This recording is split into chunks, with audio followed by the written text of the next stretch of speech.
కనిపి మధ్య screen share కనిపించట్లేదు.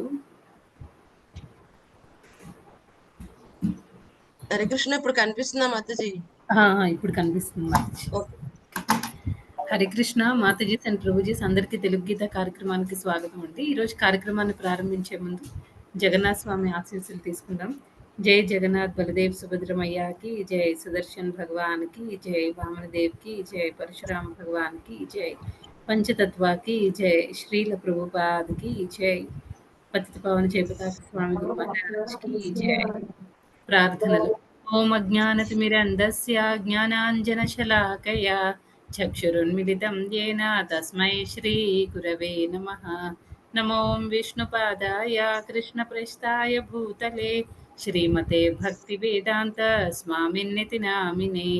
నమస్తే సరస్వతే దేవే గౌరవాణి ప్రచారిణే నిర్విశేష శూన్యవాది పాశ్చాత్య దేశతారిణే. जय श्री कृष्ण चैतन्य प्रभु नित्यानंद श्री अद्वैता गदाधर श्रीवासादि गौर भक्त वृंद. हरे कृष्ण कृष्ण कृष्ण हरे हरे हरे राम राम राम हरे हरे.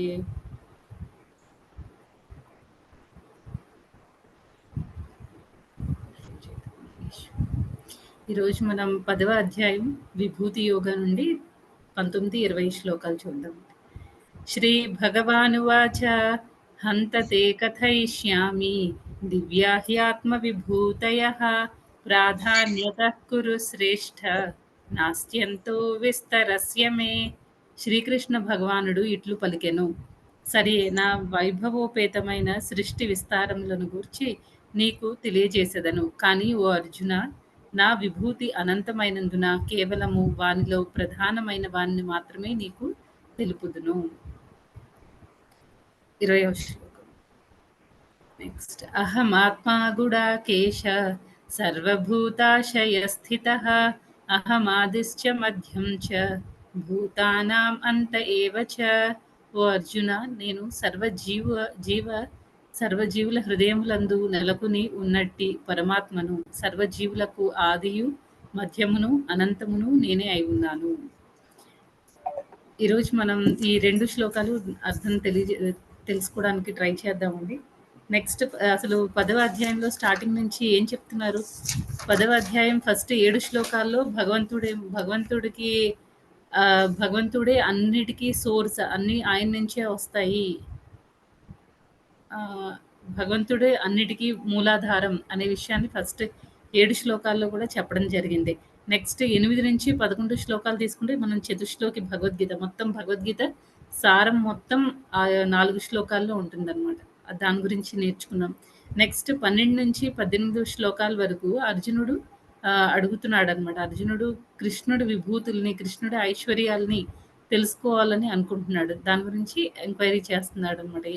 ఈ విభూతుల గురించి చెప్పమని అడుగుతున్నాడు. నెక్స్ట్ ఇంకా 19వ శ్లోకం నుంచి 42 శ్లోకాల వరకు భగవంతుడు ఎక్కడెక్కడ మన భగవంతుడిని చూడొచ్చు, ఏ వాటిలో భగవంతుడి సృష్టిలో ఎక్కడెక్కడ మనం భగవంతుడిని చూడొచ్చు, ఎలా అర్థం చేసుకోవచ్చు, ఆయన ఐశ్వర్యాలన్నిటి గురించి మనం ఎలా అర్థం చేసుకోవాలి అనే దాని గురించి ఆయన చెప్తున్నారనమాట. అయితే ఇక్కడ ఈ 19 నుంచి 42 శ్లోకాల్లో ఈ భగవంతుడి యొక్క విభూతుల్ని చెప్తున్న 19వ శ్లోకం ఏంటంటే జస్ట్ ఇంట్రడక్షన్ లాగా ఇస్తారనమాట. 20 నుంచి యాక్చువల్గా విభూతులన్నీ స్టార్ట్ అవుతాయి. ఇప్పుడు 19వ శ్లోకం తీసుకుంటే మనకి 19లో ఏం చెప్తున్నారు? ఒక్క నిమిషం.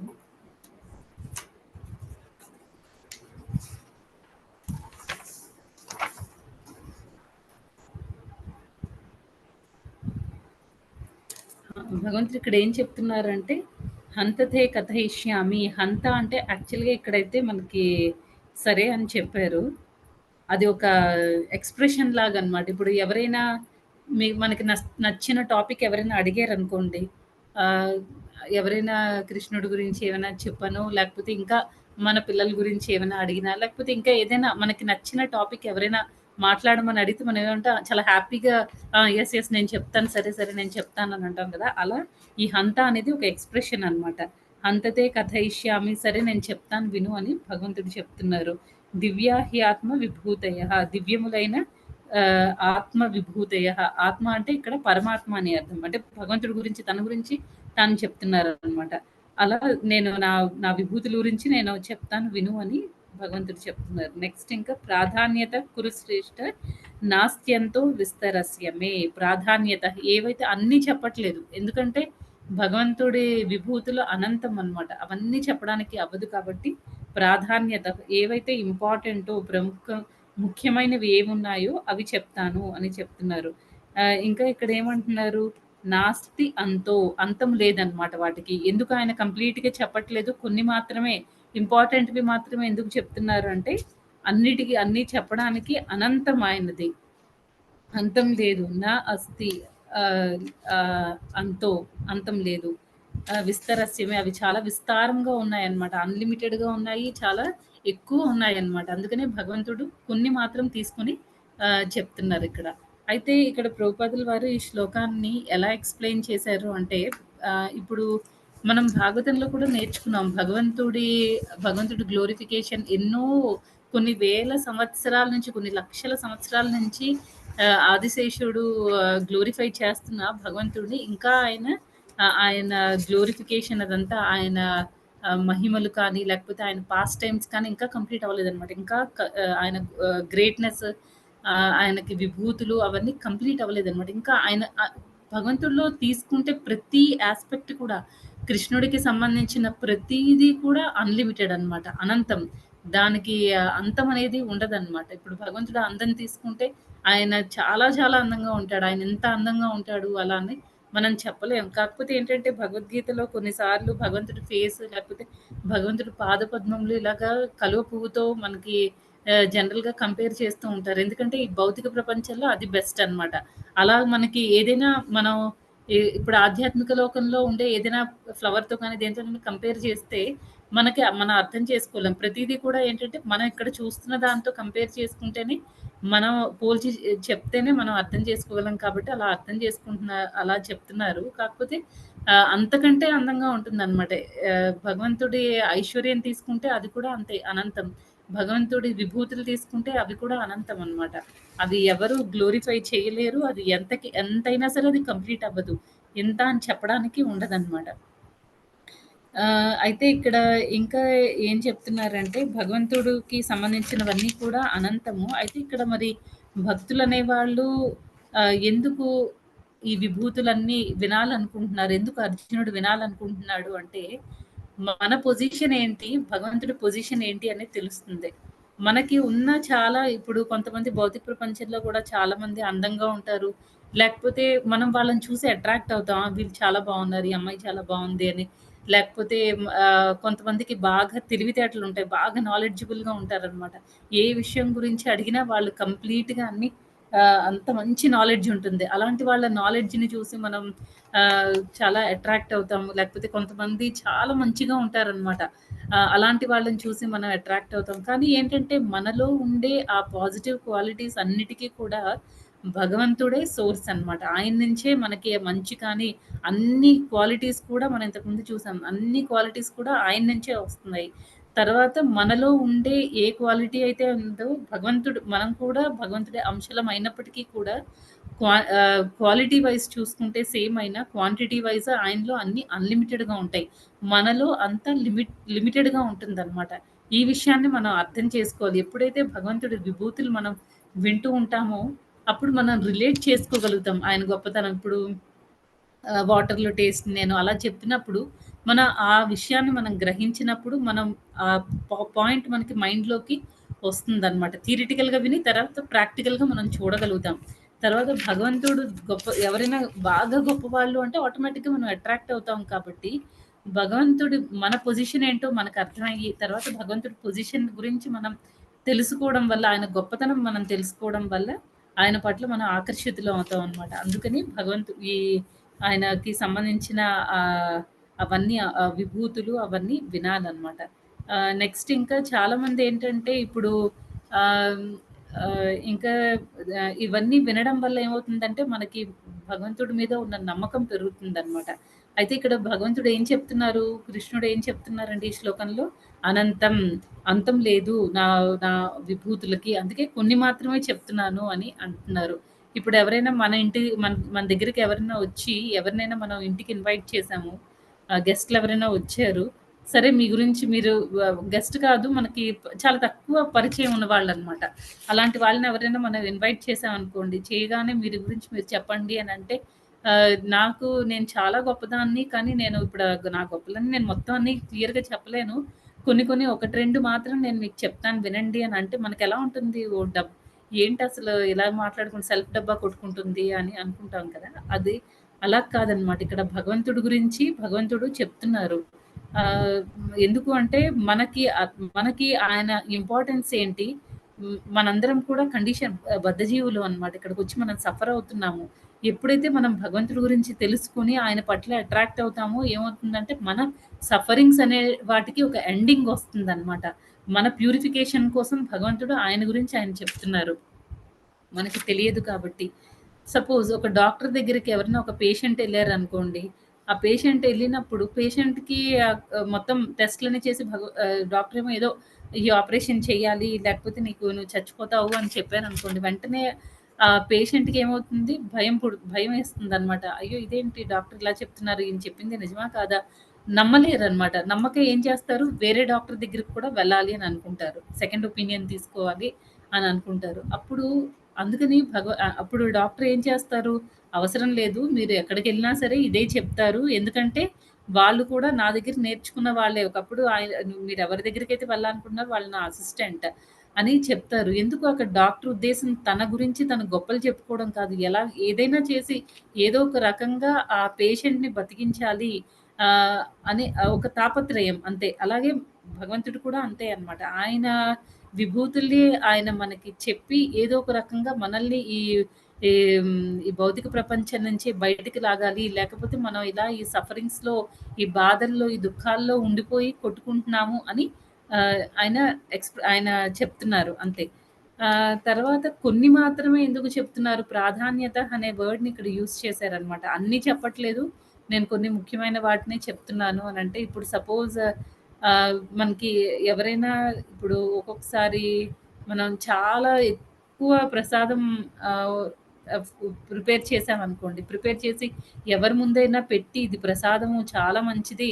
నువ్వు తినేయి అని చెప్పేసి పెద్ద పెద్ద వెజల్స్ ఉంటాయి కదండీ! ఇప్పుడు పెళ్ళిళ్ళకి ఆటిలకి యూజ్ చేస్తారు. అలాంటి పెద్ద వెజల్‌తో తీసుకొనొచ్చి ఇది ప్రసాదము చాలా మంచిది తినేయి అని అంటే అది ప్రసాదం చాలా గొప్పది. చాలా మంచిది. స్పిరిచ్యువల్ వరల్డ్ నుంచి ఆధ్యాత్మిక ప్రపంచం నుంచి ఆ ప్రసాదం వస్తుంది అనే భగవంతుడి ప్రసాదం ఆధ్యాత్మిక ప్రపంచం నుంచి వస్తుంది. అది ఈ భౌతిక ప్రపంచానికి సంబంధించింది కాదు. ప్రసాదం అంటే దయ, భగవంతుడి కృప అని మనకి తెలుసు. కానీ ఏంటంటే ఇప్పుడు అంత వెజల్‌తో ఒకేసారి ఇచ్చేసి భగవంతుడి కృప నువ్వు తినేయి అంటే ఎలా తినేస్తాము? మనకి తినేంత కెపాసిటీ మనకి లేదు కదా! అలాగే ఏంటంటే మనం ఎంత తింటామో కొంచెం టేస్ట్ చేస్తాం అనమాట. మనకెంత అవసరమో అంతే మనం తినగలుగుతాం. ఎంత మనం తినగలమో మన కెపాసిటీని బట్టి మనం తినగలుగుతాం అనమాట. మంచిదే అని చెప్పేసి మొత్తం తీసేసుకోలేం. మొత్తం గ్రహించేయలేం కదా! అదే రకంగా భగవంతుడి విభూతులేంటంటే, ఆయన విభూతులన్నీ అనంతం అనమాట. అవన్నీ మనం కొన్ని విభూతులు మనకర్థమవుతాయి. కొన్ని అర్థం కావు. అర్థం చేసుకునేంత కెపాసిటీ లేదు. అందుకని భగవంతుడు ఏం చెప్తున్నారు, కొన్ని మాత్రమే మనకి ఏదైతే అర్థమవుతాయో, ఏవైతే చాలా చాలా ఇంపార్టెంటో అవి తీసుకొని మన కెపాసిటీని కన్సిడర్ చేస్తూ భగవంతుడేమో వాటిని మాత్రమే మనకు చెప్పారనమాట. అన్నీ చెప్పకుండా. నెక్స్ట్ ఇంకా అయితే డివోటీస్ అనేవాళ్ళు ఈ అపియరెన్సెస్ అన్నిటి గురించి ఎందుకు తెలుసుకుంటారు అంటే, ఏదో మొత్తం అంతా తెలుసుకోవాలి ఫుల్‌గా నేను భగవంతుడి గురించి నాలెడ్జ్ వచ్చేయాలి నాకు. అందరూ నన్ను భగవంతుడి గురించి నాకింత ఇన్ఫర్మేషన్ తెలుసు కాబట్టి అందరూ నన్ను గ్రేట్ అనుకుంటారు. ఇవన్నీ కాదనమాట. ఎందుకు భక్తులు భగవంతుడి గురించి తెలుసుకోవాలి అని అనుకుంటారంటే, ఎప్పుడైతే వాళ్ళు భగవంతుడి గురించి అలా శ్రవణం చేస్తూ ఉంటారో, చదువుతూ ఉంటారో ఇవన్నీ చేస్తూ ఉంటే వాళ్ళకేంటంటే భగవంతుడి లీలలు భక్తులకేంటంటే ఎన్ని సార్లు విన్నా అవే లీలలు కావచ్చు, లేకపోతే కొన్ని కొత్తవి కావచ్చు, ఎప్పుడూ అవి ఫ్రెష్‌గానే ఉంటాయన్నమాట భగవంతుడి లీలలు. అందుకనే వాళ్ళకి చాలా హ్యాపీనెస్ వస్తుందన్నమాట. భక్తులనే వాళ్ళకి ఎప్పుడూ భగవంతుడి లీలలనేవి ఆనందం కలిగిస్తాయి. ఆ స్పిరిచువల్ బ్లిస్ అనేది వస్తుందనమాట. దానికోసమని వాళ్ళు పదే పదే వింటూ ఉంటారు. నెక్స్ట్ ఇంకా ఏంటంటే వాళ్ళకది అమృతంతో సమానం అనమాట ఈ లీలలనేవి. అందుకని అవన్నీ భగవంతుడు ఇవన్నీ చెప్తున్నారనమాట. తర్వాత ఇక్కడ విభూతులు అంటే అర్థమేంటో ప్రభుపాదుల వారు ఈ భాష్యంలో చెప్పడం జరిగింది. ఏం చెప్పారంటే ఏ విభూతులైతే అంటే అవి స్పెషల్ ఎగ్జిస్టెన్స్ అనమాట. ఆహ్, మామూలుగా ఏ ఐశ్వర్యాలైతే భగవంతుడిని అట్రాక్ట్ చేస్తాయో వాటిని విభూతులంటారనమాట. భగవంతుడికి ఉంటాయి ప్లస్ భగవంతుడిని అట్రాక్ట్ చేస్తాయన్నమాట. అలాంటి వాటిని విభూతులంటారు. అవన్నీ స్పెషల్‌వి అనమాట. అందరికీ ఉండేవి కాదు. ఇప్పుడు మనం భగవంతుడి అందం గురించి తీసుకుంటే అది అందరికీ ఈ భౌతిక ప్రపంచంలో కూడా చాలామంది అందంగా ఉంటారు. తర్వాత మనం అంటే ఈ భూలోకంలో కూడా చాలామంది అందంగా ఉండేవాళ్ళుంటారు. కానీ ఇంకా మనం పైలోకాలకి వెళ్తే వాళ్ళు ఇంకా అందంగా ఉంటారు. కానీ భగవంతుడు అందంతో చూస్తే పోల్చి చూసుకుంటే ఏం కాదనమాట. అసలు దాని గురించి కన్సిడర్ చేయకూడదు. ఇక్కడ అందం కానీ, లేకపోతే దేవతల అందం కానీ, అవన్నీ కూడా భగవంతుడి అందం ముందు ఎందుకు అవి కన్సిడర్ చేయలేమనమాట. చాలా తక్కువ క్వాంటిటీ. భగవంతుడికి ఉండేవన్నీ విభూతులు. అవన్నీ స్పెషల్ అపియరెన్సెస్ అనమాట భగవంతుడికి ఉండేవి. నెక్స్ట్ శ్లోకం చూద్దాం. 20వ శ్లోకం.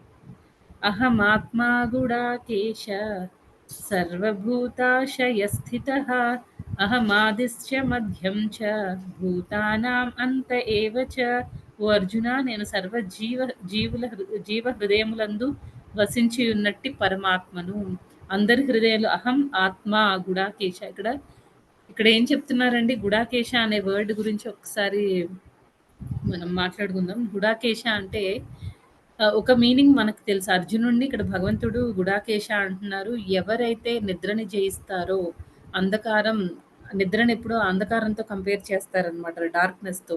అంధకారం అనే అజ్ఞానాన్ని కూడా అంధకారంతోనే కంపేర్ చేస్తారు. ఈవెన్ నిద్ర కూడా అంతే అనమాట. ఎవరైతే నిద్రని జయిస్తారో, లేకపోతే అజ్ఞానాన్ని జయిస్తారో వాళ్ళని గుడాకేశ అంటారు. ఇది ఒక మీనింగ్ అనమాట.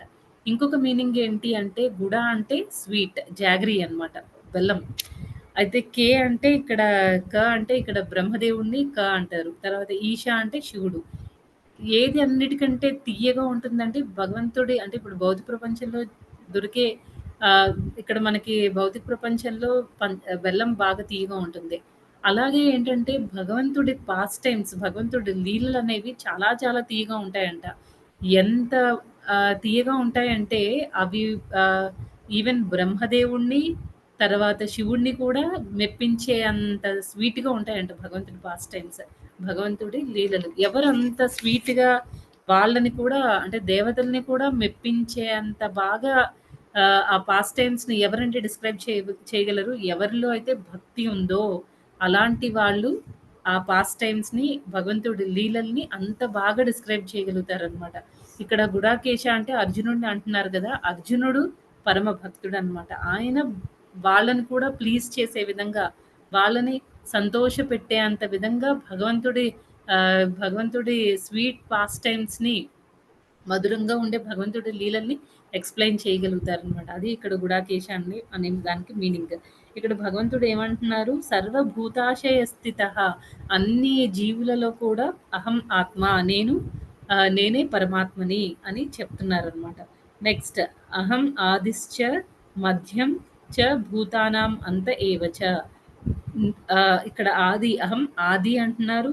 నెక్స్ట్ మధ్యము, తర్వాత అన్ని జీవులలో కూడా అంతము. ఆది, మధ్యము, అంతము అన్నీ నేనే అని భగవంతుడు ఇక్కడ చెప్తున్నారనమాట. ఇక్కడ ఆది, మధ్య, అంతములు దీన్ని ఎలా అర్థం చేసుకోవాలంటే ఇప్పుడు ఆహ్, ఆహ్, పుట్టుక, మెయింటెనెన్స్ అవ్వడము, తర్వాత చనిపోవడం. ఈ 3 కూడా భగవంతుడి ద్వారానే జరుగుతాయన్నమాట. సపోజ్ ఇప్పుడు మనం ఆహ్, తల్లి గర్భంలో ఉండేటప్పుడు శిశువు పెరుగుతూ ఉంటుంది. మనం ఎన్నో సార్లు ఆలోచిస్తూ ఉంటాం అనమాట. అంత చిన్న ప్లేస్‌లో ఎలాగా ఆహ్, ఆహ్, బేబీ చిన్నగా ఉండి చాలా పెద్దగా పెద్దగా అయ్యి అదంతా ఎలా ప్రాసెస్ అంతా అంటే 9 మంత్స్ ప్రాసెస్ కూడా ఎలా జరుగుతుంది? మళ్ళీ చాలా అంటే ఆహ్, ఆ తల్లికి ఎలాంటి హాని జరగకుండా బిడ్డ మళ్ళీ బయటికి రావడము, ఇదంతా ప్రాసెస్ అంతా ఎలా జరుగుతుంది? ఆ పుట్టుక ప్రాసెస్, ఆ ప్రాసెస్ అంతా ఎలా జరుగుతుంది? అదంతా కూడా భగవంతుడే మెయింటైన్ భగవంతుడే ఆ ప్రాసెస్ అంతటికి కారణం అనమాట.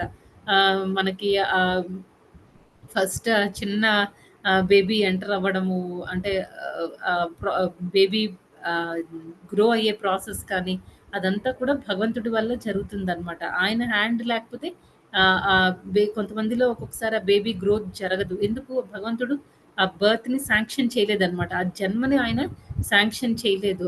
పుట్టడాన్ని ఆయన శాంక్షన్ చేయలేదనమాట. అందుకనే అది ఆ ప్రాసెస్ అనేది కంప్లీట్‌గా జరగదు. ఇన్‌కంప్లీట్‌గా ఉంటుంది.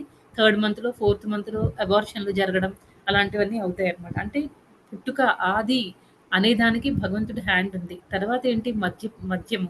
మధ్యము అంటే ఏంటి? వన్స్ పుట్టిన తర్వాత మనం ఈ మధ్యలో అంతా మళ్ళీ చనిపోయేంత వరకు మన గ్రోత్ కానీ, తర్వాత మన మెయింటెనెన్స్, తర్వాత మన చదువులు, మన ఫ్యామిలీస్, ఇంకా నెక్స్ట్ జనరేషన్‌ని మనం రీప్రొడ్యూస్ చేయడము, ఇదంతా ఈ ప్రాసెస్, ఈ మిడిల్ ప్రాసెస్ అంతా కూడా భగవంతుడి హ్యాండ్ ఉంటుందనమాట. ప్రతి చోట కూడా అంటే మన కర్మలు వాటన్నిటిని బేస్ చేసుకొని మనకేదో బాడీ వచ్చింది. ఆ బాడీని భగవంతుడు ఈ మెటీరియల్ నేచర్ ద్వారా మెటీరియల్ నేచర్‌ని ఇన్వోక్ చేసి మనకి ఆ బాడీ వచ్చి దాన్ని మెయింటైన్ చేసుకొని ఈ ప్రాసెస్ అంతా కూడా భగవంతుడి ఆధ్వర్యంలోనే జరుగుతుందనమాట. భౌతిక ప్రకృతి కూడా భగవంతుడి అధీనంలోనే అధ్యక్షన్ ఆధ్య ఆధ్వర్యంలోనే ముందుకెళ్తూ ఉంటుందనమాట. అన్ని ప్రాసెస్ అంతా ఎగ్జిక్యూషన్ అనేది జరుగుతుంది. నెక్స్ట్ ఇంకా చావు. చావు కూడా ఏంటండి మనకి నచ్చినప్పుడు నేనిప్పుడు చచ్చిపోవాలనుకుంటున్నాను, నేను చచ్చిపోతాను అంటే అవుతుందా? కొంతమంది చచ్చిపోవాలని చెప్పేసి ట్రైన్‌ల కింద పడిపోవడం, సూసైడ్ చేసుకోవడం అవన్నీ జరుగుతున్న కొంతమంది దాని నుంచి చచ్చిపోరు. వాళ్ళెంత ట్రై చేసినా చచ్చిపోరు కదా! మళ్ళీ బతికి నార్మల్‌గా వచ్చేస్తారనమాట. అదంతా ఎలా జరుగుతుంది? కొంతమంది నేను ఎలాగైనా బతకాలి, బతకాలి అని అనుకుంటారు. ఇంకొక 10 ఇయర్స్, ఇంకొక 5 ఇయర్స్ నా పిల్లలందరికీ పెళ్ళిళ్ళు చేసేయాలి, వాళ్ళకి చదివించేయాలి, అంతవరకు నేను బతుకుంటే చాలు అని అనుకుంటారు. కానీ సడెన్‌గా వాళ్ళకి డెత్ అనేది అదే మృత్యు అనేది వస్తుందనమాట. అంటే ఈ ఆహ్, మృత్యువు అనేది కూడా భగవంతుడి చేతుల్లోనే ఉంటుంది. ఆది, మధ్యము, అంతము అన్నీ కూడా భగవంతుడి చేతుల్లోనే ఉంటుందనమాట. ఏ చిన్నది కూడా ఇప్పుడు మన బాడీలో డైజెషన్ ప్రాసెస్ కానివ్వండి, లేకపోతే మనం అదే జీర్ణ వ్యవస్థ, మనం ఫుడ్ తీసుకుంటున్నాము. లోపల ఏం జరుగుతుందో మనకు తెలీదు. తినడం వరకే మన పని. తర్వాత లోపల డైజెషన్ ప్రాసెస్ అంతా ఎలా జరుగుతుంది? మనకి ఎనర్జీ ఎలా వస్తుంది? అది ఎలా బ్లడ్‌గా కన్వర్ట్ అవుతుంది? అది ఏమి మనకి తెలీదనమాట. తెలియకుండానే అవన్నీ జరిగిపోతున్నాయి. అంటే దాని అర్థం ఏంటి? భగవంతుడు ఇంటర్నల్‌గా మనకి ఆ ప్రాసెస్ అంతా ప్రాపర్‌గా జరిగినట్టు ఆయన చూస్తున్నారనమాట. కొన్ని, కొన్ని మాత్రం మన కంట్రోల్‌లో ఉంటాయన్నమాట. అవి ఏంటి? ఇప్పుడు సపోజ్ మనం ఏదైనా హెవీ లిఫ్ట్ బరువులెత్తేటప్పుడు ఒక్కొక్కసారి మనకి నడుము పట్టేయడం అలాంటివి అవుతూ ఉంటాయి. అదేంటి? అవన్నీ మనం కొంచెం జాగ్రత్తగా ఉండి చూసుకోవాల్సినవన్నమాట. కొంచెం మన కంట్రోల్‌లో ఉంటాయి. కానీ మాక్సిమం ఏంటి అంటే మన మెయింటెనెన్స్, జన్మ, మృత్యు అన్నీ కూడా భగవంతుడి చేతుల్లోనే ఉంటాయన్నమాట. ఆ రకంగా ఇదొకటి. ఆహ్ నెక్స్ట్ ఇంకొకటి ఏంటి అంటే ఇది ఒక జీవి లెవెల్‌లో తీసుకుంటే, ఇంకా టాప్ లెవెల్‌లో తీసుకున్నారనుకోండి, అది ఎలా అంటే ఇప్పుడు క్రియేషన్ ప్రాసెస్ బ్రహ్మ, విష్ణు, మహేశ్వరులు వీళ్ళు ముగ్గురు మనకి క్రియేట్ చేయడము, సృష్టించడము, తర్వాత ఆహ్, దాన్ని మళ్ళీ అంతా మెయింటైన్ చేయడము విష్ణుమూర్తి పని, సృష్టించడం బ్రహ్మదేవుడి పని, శివుడు దాన్ని ఎనిహిలేట్ చేయడం. లాస్ట్‌లో మొత్తం అంతా నాశనం చేయడం. అదంతా శివుడు చేసే పననమాట. అయితే వీళ్ళ ముగ్గురికి ఆ ఎనర్జీ ఎవరు ఎంపవర్ చేస్తున్నారు వీళ్ళకి? అంటే వాళ్ళకి ఆ శక్తిని ఎవరు ప్రసాదిస్తున్నారు? మళ్ళీ కృష్ణుడి నుంచే వస్తుందనమాట. ఆ రకంగా కూడా మనం ఈ 3 వాటిని అర్థం చేసుకోవచ్చనమాట. ఆది అంటే ఇక్కడ మనం సృష్టిగా భావించుకోవచ్చు. అది బ్రహ్మదేవుడు చేస్తున్నారు ఆ పని. నెక్స్ట్ మధ్యం అంటే అది విష్ణుమూర్తి చేస్తున్న పని. నెక్స్ట్ ఏమో లాస్ట్‌ది అంతము. అంతం అనేది శివుడు చేస్తున్న పని. వీళ్ళు ముగ్గురిని భగవంతుడే ఎంపవర్ చేస్తున్నారనమాట. అంటే శక్తిని ప్రసాదిస్తున్నారు. వాళ్ళు ఆ యాక్టివిటీస్ అన్నిటిని కూడా చేయగలుగుతున్నారు. ఈ రకంగా కూడా అర్థం చేసుకోవచ్చు. అయితే వీటన్నిటికి మూలం ఎవరని చెప్తున్నారు ఇక్కడ? భగవంతుడు నేనే అంటే శ్రీకృష్ణ పరమాత్మ అని చెప్తున్నారనమాట. నెక్స్ట్ ఇంకా భగవంతుడు ఇంకా ఈ శ్లోకంలో ఏం చెప్తున్నారంటే ఆహ్ వీళ్ళందరిలో కూడా పరమాత్మ అనే దాని గురించి ఇక్కడ మనం కొంచెం డిస్కస్ చేద్దాం. ఇక్కడ ఏం చెప్తున్నారు భగవంతుడు, నేను సర్వజీవ హృదయములందు వసించి ఉన్నట్టి పరమాత్మను అని చెప్తున్నారు. అయితే మనకి 3 రకాలైన పరమాత్మలు ఉన్నారనమాట. ఇక్కడ ప్రభుపాదులు వారి భాష్యంలో చెప్పారు. ఎవరండి ఆ 3 పరమాత్మలు ఎవరెవరు? ఒకటి మహావిష్ణువు, కారణోదక సాయి విష్ణువు, రెండేమో గర్భోదక సాయి విష్ణువు, మూడవదేమో క్షీరోదక సాయి విష్ణువు. ఇప్పుడు భౌతిక ప్రపంచం అంటే ఈ యూనివర్సెస్ అన్ని బ్రహ్మాండాలన్నీ ఎలా వస్తాయండి? భగవంతుడు అంటే కారణోదక సాయి విష్ణు మహావిష్ణు బాడీలో ఉండే ఆ స్వేద రంధ్రాల నుంచి మొత్తం యూనివర్సెస్ అన్నీ కూడా బయటకు వస్తాయి అని విన్నాం. అంటే ఏంటి? ఆయన మొత్తం ఈ మహత్తత్వాకి ఆయన ఫస్ట్ మహత్తత్వం ఉంటుంది భౌతిక ప్రపంచం. దానిలో ఈ కారణోదక సాయి విష్ణు మహావిష్ణు ఎంటర్ అవుతారు. తర్వాత ఆయన ఆ యూనివర్సెస్ అన్నిటిని క్రియేట్ చేస్తారంట. అంటే ఏంటి? ఇక్కడ మహత్తత్వాలో ఈ కారణోదక సాయి విష్ణు పరమాత్మలాగా ఉంటున్నట్టు.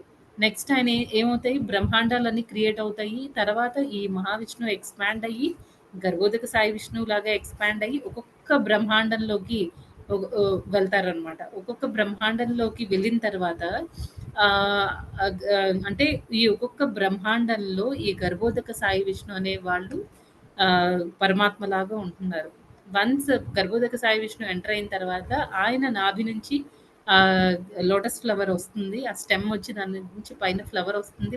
అందులో బ్రహ్మదేవుడు ఉంటారనమాట. ఆ బ్రహ్మదేవుడు వచ్చిన తర్వాత ఇంతవరకు ప్రైమరీ క్రియేషన్ జరిగింది. ఇప్పుడు బ్రహ్మదేవుడు ఏం చేస్తారంటే లివింగ్ ఎంటిటీస్ని అన్నిటిని జీవులన్నిటిని క్రియేట్ చేస్తారు.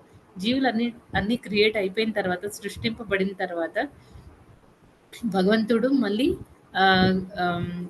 క్షీరోదక సాయి విష్ణువు లాగా ఒక్కొక్క జీవిలోకి ఎంటర్ అవుతారనమాట. అంటే మనందరిలోకి ఆయన క్షీరోదక సాయి విష్ణువు లాగా ఎంటర్ అవుతున్నారు. ఆ రకంగా ఆయన పరమాత్మ అనమాట మనందరిలో కూడా. అంటే మహత్తత్వాలో ఉండే పరమాత్మ ఎవరు? మహావిష్ణు. ఆ మహావిష్ణువుని కారణోదక సాయి విష్ణు అని కూడా అంటారు. తర్వాత ఒక్కొక్క బ్రహ్మాండంలో భగవంతుడు గర్భోదక సాయి విష్ణు లాగా ఎంటర్ అవుతారు. తర్వాత థర్డ్‌దేమో ఒక్కొక్క లివింగ్ ఎంటిటీలోకి, ఒక్కొక్క జీవిలోకి ఆయన క్షీరోదక సాయి విష్ణువు లాగా ఎంటర్ అవుతారనమాట. ఆ రకంగా ఇక్కడ అన్నిట్లో నేనే అన్ని జీవులందు కూడా అన్ని జీవుల హృదయములందు నేను పరమాత్మలాగా ఉంటాను అని చెప్పారు. తర్వాత నెక్స్ట్ ఏం చెప్పారు? నెక్స్ట్ స్టేట్మెంట్ అన్ని జీవులకి కూడా ఆది, మధ్యము, అంతము నేనే అని చెప్తున్నారు. దాని గురించి కూడా మనం ఎక్స్‌ప్లెయిన్ చేసుకున్నాం. ఇదండి ఈరోజు ఈ 2 శ్లోకాలు అయిపోయాయి. ఎవరికైనా ఏమైనా ప్రశ్నలు ఉంటే అడగండి. లేకపోతే మనం నెక్స్ట్ టాపిక్‌లోకి వెళ్దాం. హరే కృష్ణ మాతాజీ. అది వరకు ఆది మధ్యము అంతం అంటే ఒక రకంగా అర్థం చేసుకున్నాము. ఈరోజు మీరు చెప్పిన తర్వాత దానికి ఇంకొక కోణంలో మేము తెలుసుకోగలిగాం మాతాజీ. చాలా బాగుంది. మన ప్రతి జీవి యొక్క ఆది మధ్యము అంతము కూడా ఆయనే అని ఇంకా తెలియదు మాతాజీ. ఇలా కూడా అర్థం చేసుకోవచ్చని ఈరోజు మీరు చెప్పడం ద్వారా తెలుసుకున్నాం మాతాజీ. హరే కృష్ణ. హరే కృష్ణ మాతాజీ. హరే కృష్ణ మాతాజీ. చెప్పండి మాతాజీ. హరే కృష్ణ మాతాజీ. హరే కృష్ణ. అది కారణోదక విష్ణువుని మహావిష్ణువు అనేసి అంటున్నాం కదా మాతాజీ. అండ్ గర్భోదక విష్ణు, తర్వాత క్షీరోదక విష్ణుని మన క్షీరక విష్ణు పరమాత్మ రూపాన మళ్ళీ ఉంటారంటున్నారు మాతాజీ. మళ్ళీ ఇప్పుడు సత్వగుణ రజోగుణము మళ్ళీ వీటిల్లో మళ్ళీ ఒక విష్ణు భగవాన్ ఉంటారు కదా మాతాజీ.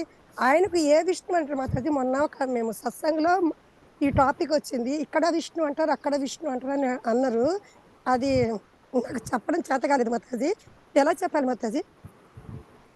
సో క్షీరోదక సాయి విష్ణు, తర్వాత బ్రహ్మ విష్ణు మహేశ్వరుల్లో విష్ణు, దాని గురించి ఇద్దరికి తేడా ఏంటన్నా? అదే మాతాజీ. అంటే అక్కడ క్షీరోదక విష్ణు అంటున్నా మాతాజీ పరమాత్మ రూపంలో మళ్ళీ ఉండేది. బ్రహ్మ విష్ణు మహేశ్వరంలో ఉండే విష్ణు ఆయన ఉన్నారు కదా మాతాజీ. ఆయన ఏ విష్ణు వచ్చింది? 3 అవతారాలలో పురుషావతారంలో ఈ 3 అవతారాల్లో ఒక ఆయన లేకపోతే వేరే ఆయన అని అడిగారు మాతాజీ. లేకపోతే ఏ లెవెల్ అనేసి అడిగారు మాతాజీ. అదొకటి మాతాజీ.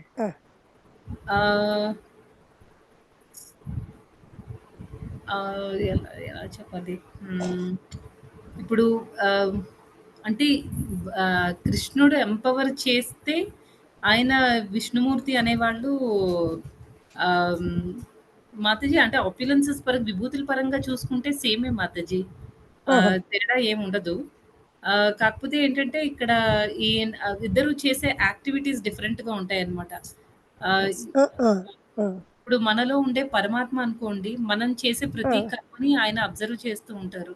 మనకు ఎగ్జాంపుల్ ఉంది చేస్తారు. కదా! ఒక చెట్టు మీద 2 అవును, పక్షులు, అవును మాతాజీ. మనము ఎస్. ఇంకొకరేమో భగవంతుడు. ఆ రకంగా అన్నమాట. ఈయన అండ్ ఈ మాతాజీ అంటే ఆ, చెప్పండి. ఈ విష్ణుమూర్తి ఏంటంటే మనల్ని లయించడం అంటారు కదా! మనం లయం చేయడం, ఈయన మనల్ని మెయింటైన్ చేస్తూ ఉంటారన్నమాట. ఈ భౌతిక మెయింటైన్ చేస్తా. విష్ణు అలా. అంటే ఆపులెన్సెస్ పరంగా చూసుకుంటే ఇద్దరు సేమే. కాకపోతే చేసే యాక్టివిటీస్ కంటెక్స్ట్‌ని బట్టి డిఫరెంట్‌గా ఉంటుంది మాతాజీ అంతే.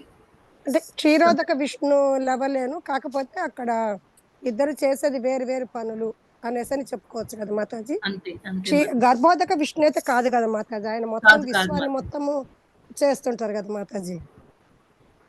ఒక కాదు విశ్వాన్ని అంటే మొత్తము గర్భోదక విష్ణు చేస్తుంటారు కదా, ఈచ్ విశ్వాన్ని. అంటే ఆయన సూపర్ సోల్ లాగా ఉంటారు మాతాజీ. కాకపోతే అదే ఆ, depending on the situation activities చేసే యాక్టివిటీస్ డిఫరెంట్‌గా ఉంటాయి మాతాజీ. సో ఆహా. శ్రీప్రద మాతాజీ మీరేమైనా పాయింట్స్ యాడ్ చేస్తారా మాతాజీ? ఏమైనా ఇన్ఫర్మేషన్ ఏమైనా ఇస్తారా? హరే కృష్ణ మాతాజీ. లేకపోతే ఇది టాపిక్ లాస్ట్‌లో మాట్లాడదామా మాతాజీ? మిగతావి ఎస్ చాలా ఉన్నాయి మాతాజీ, కదా! పర్వాలేదు మాతాజీ. సరే హరే మాతాజీ. కృష్ణ హరే కృష్ణ మాతాజీ. మాతాజీ. హరే కృష్ణ. హరే కృష్ణ మాతాజీ. మాతాజీ దండవత్ ప్రణామ్ మాతాజీ.